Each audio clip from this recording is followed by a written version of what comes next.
Professional Music Buyer's Guide. Many professional music buyers are not fully aware of what licenses they're buying and do not always understand how certain aspects may affect them or their clients. For this reason, we have created this guide for professional music buyers. It is worth taking the time to study this information, as it will help your business avoid potential mistakes when using music. A basic grasp of music royalties and how they work. Conventional music royalties can be a complicated subject. However, we are going to generalize and cover the three most relevant aspects for a professional music buyer. These are: Sync or synchronization. Sync is the license required to add a piece of music to your audio-visual production. For example, mixing music with your video is classed as synchronizing, and you have to pay the copyright owner of the recording to do this. Mechanical. Using the previous example, if you want to make DVDs of your video, including the copyrighted music, you must cover what is known as mechanical copyright. The mechanical element of the license allows you to make a defined number of copies, in this case your DVD. Performance. Let's say you wanted to play it in public. You would also need to cover the performance aspects of the license. It is important that any music license covers all of the music copyright areas for your production or product. Understanding how the various music libraries work. There are numerous music libraries that sell music licenses on behalf of composers, each with their own proprietary license agreements and procedures. Let's look at the different types. Royalty-free music libraries staffed with A&R. These libraries have staff that carefully listen to and select music for their catalogue. It is fair to say that the reputable businesses in this sector are homegrown by people who care about fairness to composers. Each library's A&R person will select music suited to their clientele and enter into a contractual agreement with the composer or publisher. This agreement allows the music library to sell licenses of the composer's music, and the composer benefits with a percentage split on sales, typically 40 to 60%. Benefits to the music buyer include affordable music, accessibility to staff, good quality hand-picked music. License types.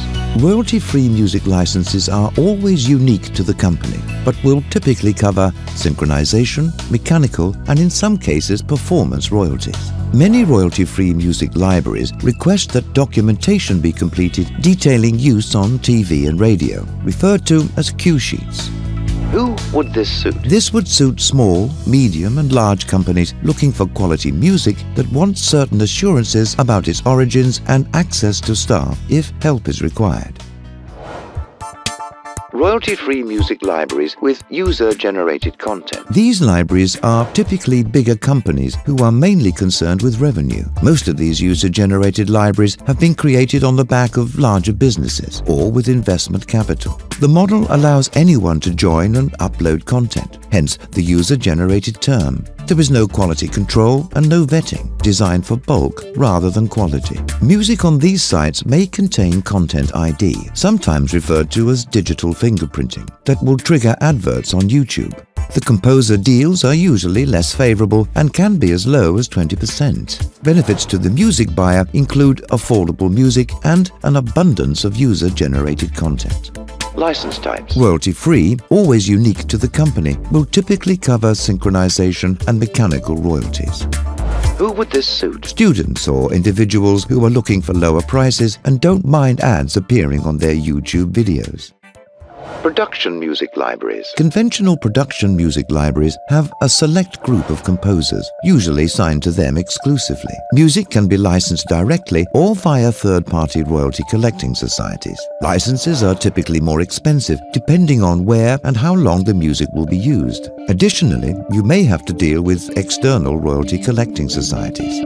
Benefits to the music buyer include high-quality music that is usually exclusive to the library. These are generally long-established businesses with staff, and although an expensive way to license music, you may get extra assurances and exclusivity that some large clients are prepared to pay a premium for. License types. Usually, you buy a sync license that will be limited by use, project, or by time. The performance and mechanical element of the license will usually have to be arranged independently by you with the royalty collecting society in your part of the world.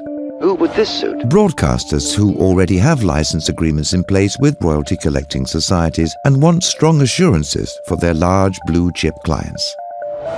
Mainstream music license. If you wish to use a mainstream track, it is possible, but very expensive and much more difficult to arrange. To arrange this type of license, you need to contact the music publisher or deal with a music rights clearance company who will contact the various publishers and royalty collecting societies on your behalf. Benefits to the music buyer include use of known mainstream music. Although very expensive, you will get extra assurances that some large clients are prepared to pay a premium for. License types. The license type will be tailored to the specific requirement of your project. Who would this suit? Production companies working with big-name clients who want specific assurances included in the music license and have a large budget to facilitate it. Industry terminology. Don't be thrown by the terminology. Royalty-free music, production music, library music, stock music, copyright-free music. These are just a few of the terms used to describe the same thing. Many music libraries use a variety of these terms on their websites. The real differentiator is the type of music license agreement and what it covers. Make sure you know the different areas of music copyright and that your license covers these for your project. Understanding royalty collection society. Royalty collection societies were set up many years ago to collect royalties on behalf of mainstream artists. Each country has their own. They collect royalties for performance of music and mechanical duplications. There are so many music uses these days that online video, music on hold, and shop promos, for example, can now also be classed as performances. Royalty collecting societies have an obligation to charge music license fees for these uses. This can cause a conflict of interest when composers allow online libraries to also facilitate licensing of their music. For example, in the case of on-hold music or trade show music, a royalty collecting society may try to collect performance royalties that have already been covered by the music library. In my experience, when the collecting societies see that the composer has entered into a direct agreement with a library, they respect this and clear music use on a case-by-case basis. After all, the royalty collecting societies are acting in the interests of composers and would not want to harm their income. Understanding Content ID. Content ID is a technology that some libraries are using to mark content as their own. This is monetized by participating networks. For example, YouTube is a network that displays contextual adverts over videos that contain Content ID in the audio. This is problematic as it triggers adverts throughout users' videos, usually advertising competitor products and services. For this reason, many royalty-free music libraries are only hosting content that is clean of such IDs. However, there are a few libraries that just see this as another way of generating revenue. At the time of writing this, some libraries are struggling with content that has been ID'd without their knowledge or consent. It only becomes known to them when a client complains about adverts appearing on their video on YouTube. To avoid this, use music that is free from Content ID. There are a number of libraries that refuse to host music registered with these types of systems. Alternatively, avoid third-party networks such as YouTube that use Content ID detection. The simplest way to do this is to host your own video content. Working with clients. Ideally, let your client license the music directly. This way, they are the license holder and you are using the music in their production as instructed. This limits your liability as the client has licensed the music directly. It is then their decision on what type of library they use. If they want you to source the music, you can give them a shortlist and let them license it. You can add your fee for the music sourcing time.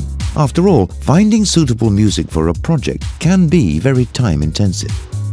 In this scenario, you must not use the music in any of your own projects. Your client will be the license holder, not you.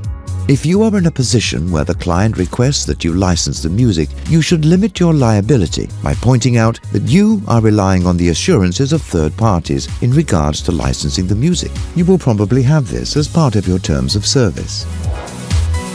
As discussed previously, you or your clients have 4 licensing options. 1. Royalty-free music libraries staffed with A&R, which is affordable, offers good assurances, and high-quality music. 2. Royalty-free music libraries with user-generated content. which is affordable but provides little assurances. Additionally, there may be no quality control. 3. Production music libraries, which are usually expensive, provide good assurances, and high-quality music. 4. Mainstream music licensing, which is very expensive but provides very good assurances and access to well-known music. Your client may have limited knowledge about music licensing, so feel free to share this information with them.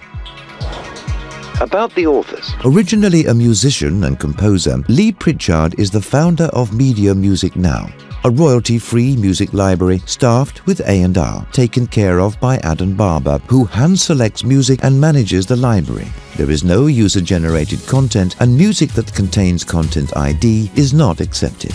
The principles of the company are to operate with integrity while being fair to the composer and offering value to the customer. This production is provided by MediaMusicNow.co.uk. For information about the music, audio production, and voiceover, follow the link in the text below this video.